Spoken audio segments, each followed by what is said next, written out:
नमस्कार। जब से बांग्लादेश का तख्ता पलट हुआ है, हमारे देश में कुछ अलग ही चल रहा है। Fake video, fake news, fake information, over exaggerated यानी कि अतिशयोक्ति में जाकर के बातें, और कुछ तो नौटंकी चली रही।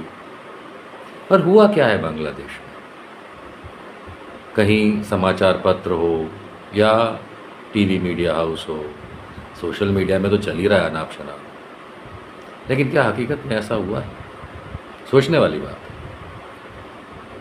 एक तो वो क्रिकेटर लिटन दास जो उनका है, बहुत अच्छा खिलाड़ी, उसका घर जला दिया इन लोगों ने सोशल मीडिया पर। वो बेचारा क्लैरिफिकेशन दे दे के थक गया कि मेरे घर को कुछ नहीं हुआ। ना जाने कौन संगी बेवकूफ़ जो उसका घर जला रहे। लेकिन आगे बात बढ़ा के देखते हैं तो ये कहा जा रहा है कि वहाँ हिंदुओं पे बहुत अत्याचार हो रहा है। अब मैं इसको किसी पैरेलल में इंडिया से नहीं जोड़ना चाहता कि इंडिया में मुसलमानों के साथ क्या होता आया है, क्योंकि ये तो फिर बेकार की बात हो जाएगी। असलियत पे चलते हैं कि वहाँ जो ये बातें चल रही हैं कि हिंदुओं के साथ बहुत ज़्यादा कितने ही बलात्कार हो गए, कितने घर जला दिए, कितना पता हज़ारों को मार काट पता नहीं क्या कर दिया, चल रहा है ना। और दूसरी तरफ ये भी बात चलती है कि वहाँ से हिंदू पलायन कर रहे हैं। स्वाभाविक है, बांग्लादेश चारों तरफ से इंडिया से घिरा है, तो भारत आ रहे हैं। ये सब सुन रहे हैं आप। होता यह है कि हमारे देश में एक सोशल मीडिया डिपार्टमेंट है भारतीय जनता पार्टी का। उसकी एक आदत है कि कहीं हिंदू मुसलमान वाद थोड़ा सा भी अगर कैप्चर होता है तो उसको इतना ज़्यादा मल्टीप्लाई करके दिखाओ कि भारत में एक बहस चल जाए। और उस बहस में होता कुछ नहीं है, ये संगी लोग गलत इन्फॉर्मेशन डालते हैं और जो अपोजिशन को पसंद करने वाले लोग हैं वो उसको क्लैरिफाई करते फिरते हैं कि ऐसा नहीं हुआ, वैसा नहीं हुआ, क्या ऐसा हुआ। आई मीन एक अननेसेसरी समय बिगाड़ने वाला डायलॉग शुरू हो जाता है। देखिए, मैं ये इसलिए कहता हूँ क्योंकि सोशल मीडिया के बहुत से अच्छे इस्तेमाल भी हैं। उदाहरण के तौर पे आप कुछ सीख सकते हैं, एजुकेशनल बातें सोशल मीडिया से, अगर सही वीडियो या सही इन्फॉर्मेशन पढ़ें तो। इसी तरह से आप सोशल मीडिया पे अच्छी बातें सीख सकते हैं। जो भगवान और अल्लाह में और गॉड में मानने वाले हैं वो अच्छी बातें सीख लेते हैं। जो साइंस के मानने वाले हैं वो विज्ञान की तरफ चले जाते हैं। और वैसे भी हम लोग बहुत कुछ सोशल मीडिया से अच्छी बातें सीख सकते हैं। हाँ, यहाँ तक कि पॉर्न देखने वाले बहुत अच्छा पॉर्न भी देखते हैं, वो भी एक अच्छा टाइम पास है। दुनिया का 60 से ज़्यादा % इंटरनेट, बट एनीवेज उसी पे चलता है। लेकिन हम आज बात करेंगे बांग्लादेश की। क्या सच में बांग्लादेश में मुसलमानों ने हिंदुओं के साथ जो ये बकवास दिखाई जा रही है की है? मैं आपको बताता हूँ कि बांग्लादेश की जो जनसंख्या है उसका लगभग 8% हिंदू है। बहुत बड़ी संख्या होती है। मैं एक उदाहरण के तौर पे कहता हूँ कि यूँ मान लेते हैं कि 15 लाख हिंदू रहते हैं। बस एक एग्जांपल ले रहा हूँ, एक्चुअल फिगर आप लोग निकालते रहिएगा कि भाई बांग्लादेश में 15 लाख हिंदू रहते हैं। ऐसा अपन एक उदाहरण ले लेते हैं, ज़्यादा रहते हैं, मैं एक उदाहरण ले रहा हूँ। भाई अगर 15 लाख हिंदू रहते हैं तो इस समय ये बताइए कि जो बांग्लादेश की सीमा से सटे हुए हमारे राज्य हैं, चाहे वो असम ही क्यों ना हो, पश्चिम बंगाल क्यों ना हो, अन्य भी हैं, कितने हिंदू आए भैया भाग के? क्या उनकी राज्य सरकार है? खास करके वहाँ तो पश्चिम बंगाल छोड़ के उस तरफ तो सारा का सारा नॉर्थ ईस्ट जो आप कहते हैं उसमें तो भाजपा की सरकारें हैं। हेमंत बिश्व शर्मा असम के मुख्यमंत्री, मेरे पुराने मित्र और एक नंबर के बेवकूफ़ चंद विद्यासागर, क्या ये बता सकते हैं कि असम में कितने बांग्लादेशी भाग के आए? इतना बड़बोला आदमी है, लेकिन अभी तक एक बार भी उसने ये नहीं कहा कि एक भी आया हो। पश्चिम बंगाल में कितने आए? एक का भी इशारा नहीं है। पूरे के पूरे बॉर्डर पे बीएसएफ लगी हुई है। और सिर्फ एक जगह से जानकारी आई थी, किसी नदी किनारे लगभग 1000 लोग इकट्ठा हुए थे। उसके माथे पे इतनी दूर से हिंदू लिखा हुआ नहीं दिख रहा था, है ना। तो 1000 लोग इकट्ठा हुए थे, लेकिन उनको भी आने नहीं दिया गया। जो आने की कोशिश कर रहे थे उनको मार पिटाई करके वापस भेज दिया गया, यानी किसी को भी भारत में एंट्री नहीं दी गई। दूसरा, क्या वहाँ पे हिंदू मारे गए? क्योंकि बहुत आप देख रहे होंगे कि ऊल जलूल तो नहीं कहना चाहिए, लेकिन बहुत सारा चल रहा है कि भाई हिंदुओं को मार काट की जा रही है।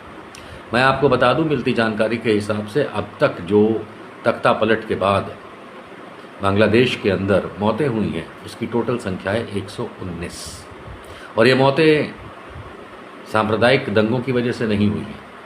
ये मौतें हुई हैं वहाँ से भगाई गई प्रधानमंत्री शेख हसीना के पार्टी के लोगों, और जो अब वहाँ पे खालिदा जिया वाली पार्टी है उनके लोगों के बीच में जो लड़ाई हुई, झगड़े हुए, जो अमूमन होता है राजनीतिक दलों में, उसमें 119 लोगों की मृत्यु हुई, जिसमें सिर्फ 2 हिंदू थे। वो पार्टी वाले थे इसलिए लड़ाई हो रही थी। ठीक। तीसरी बात, क्या वहाँ पे हज़ारों लाखों हिंदुओं ने ढाका में इकट्ठा होकर के अपने अधिकार के लिए लड़ाई लड़ने की बात करी और दम दिखाया? आइए इसका भी गुब्बारा फोड़ दें। बहुत सारे हज़ारों लाखों लोगों ने ढाका में एक प्रदर्शन किया जिसमें कुछ हिंदू थे और ज़्यादातर मुसलमान थे, और वो प्रदर्शन जीत का प्रदर्शन था कि खालिदा जिया को बाहर निकाल पाए और शेख हसीना को भगा पाए। ये उस जीत का प्रदर्शन था, इसका किसी भी संप्रदाय और धर्म से मतलब नहीं था।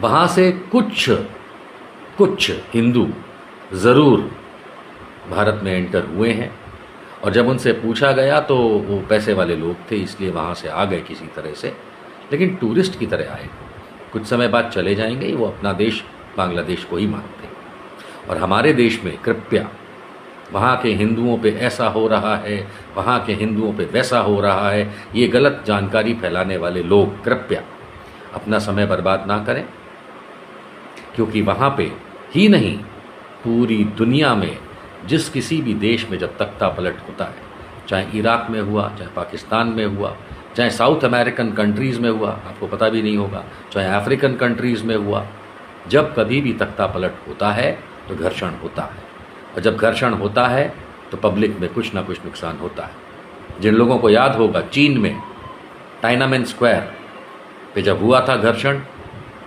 याद है? वो एक टैंक के सामने एक पतला सा आदमी खड़ा हो गया था और पूरा रिवॉल्यूशन हुआ था। उसी तरीके से इजिप्ट, मिस्र में जब तख्ता पलट हुआ था, याद है? नहीं, खैर लीबिया में, याद है? नहीं, आप लोगों को नहीं याद होगा क्योंकि आप लोग सिर्फ हेडलाइन पढ़ते हैं।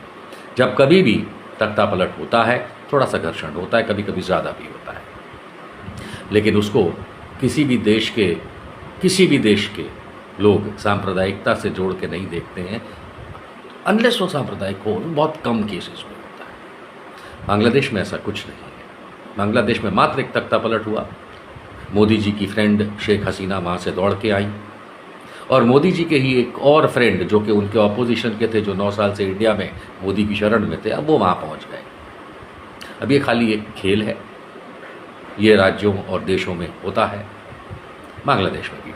आप लोग कृपया इस चीज़ को उतनी लिमिट तक रखें जितना अच्छा लगे, क्योंकि नहीं तो क्या होगा, गाज़ियाबाद में पिंकी चौधरी जैसा गधा हिंदुत्ववादी आतंकवादी जेल में गया, उसी तरीके से एक और पंडित हैं, वो भी हिंदुत्ववादी आतंकवादी बांग्लादेशियों को नाम पे लेके बहुत उछल रहे थे, बाबा जी की पुलिस ने यूपी में उनको जेल में डाल दिया।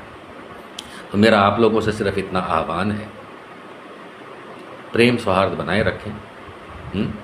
ये सोचें कि स्किल इंडिया जैसा प्रधानमंत्री कौशल योजना के बावजूद विदाउट स्किल हम एक भी गोल्ड मेडल लिए बिना पेरिस से कैसे वापस आ गए ओलंपिक से, उस पर कृपया ध्यान दें। और बहुत जिनको ज़्यादा शौक है बांग्लादेश को लेकर के, घर पे बैठ के, ऑफिस में बैठ के या लोगों के बीच में ये चर्चा करने की कि वहाँ के हिंदुओं को लेके यहाँ के हिंदुओं को कदम उठाना चाहिए, कृपया अपनी औलादों को बांग्लादेश लड़ाई के लिए भेजें, और अन्यथा मुंह पे खुद तमाचा मार के चुप रहिए। देश में फालतू बकवास ना फैलाएं। जय हिंद, जय भारत।